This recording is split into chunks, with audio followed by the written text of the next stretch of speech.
Hey everybody, welcome back to FMR Therapy. JC here, the people's therapist. And today we're going to work on your QL. I'm going to start with foam rolling the QL. We just want to put some pressure into it. This is a low back muscle, and this is a muscle that's often the culprit for back spasms or low back pain. It's not always the case, but a lot of the time that guy just gets bound up, and so we want to give it some pressure and see if we can get that muscle to relax. So it does not matter what your foam roller looks like. Let's get our yoga mat on first because that's lovely. Nicer on the hard surfaces if we have a little padding underneath us. Your foam roller might be a little bit bigger than my foam roller. It does not matter what kind of foam roller you are using. But we're going to put it, so the QL is a muscle that's right in your low back, right in there. It's under the rib cage. You find the bottom of your rib cage, and then you find the top of your hip, and it's a muscle just right in between there. But we got to go in there from the side.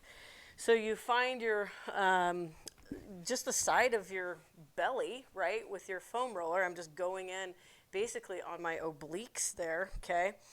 And I just get my foam roller. I'm kind of, wedging myself between my rib cage and my hip bone. I want to be a little bit more toward my hip bone than my rib cage, and that's just because I've got a little floating rib back there, the 12th rib. We don't want no trouble, right? So we're gonna go easy there. And then it's really just about kind of scooching my body back and forth on the roller. So I'm not rolling the roller.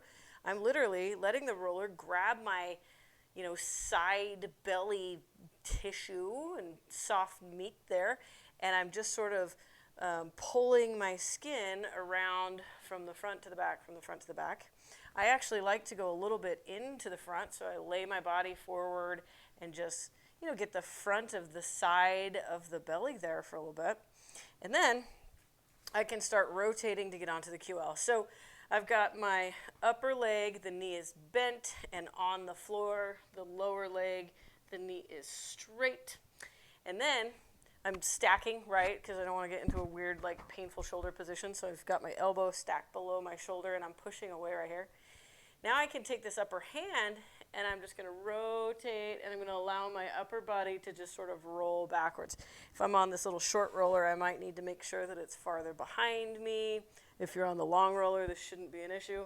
And I'm just going to kind of allow myself to twist, take a deep breath while I'm in that twisted position, and then come back, right? You can even reach all the way through, do a little thread the needle action. So I'm just rotating and just allowing my upper body to move, allowing my, body to take a nice deep breath there, and then rolling back. Then at some point I'm just going to kind of allow myself to sort of be more on the back than the front. So I've taken my knee off the ground here, and I'm just sort of on the back. And again, I'm just going to kind of slide back and forth and let that foam roller hunt around and put some pressure right on the side of my spine. I'm still a little bit contracting. I'm not just completely relaxing. I've got my, elbow pushing away from the ground here. I don't want to completely relax while I've got the foam roller in this position, just for safety's sake, also because it might be a little bit painful for any of you that are in, a complete back spasm. So I would do each side, maybe spend a minute or two on the right side, flip over, spend a minute or two on the left side, not only, moving my body left, right, you could say, on the foam roller back and forth, but also getting that nice rotational twist and allowing myself to sort of feel that foam roller pushing into the low back as I turn and twist and move that way. Then, after I've loosened things up with my foam roller, got a little rotation in there, whatnot, we're going to take a lacrosse ball or a tennis ball. Lacrosse ball has a little bit more oomph to it, though, and doesn't cave and give away as much.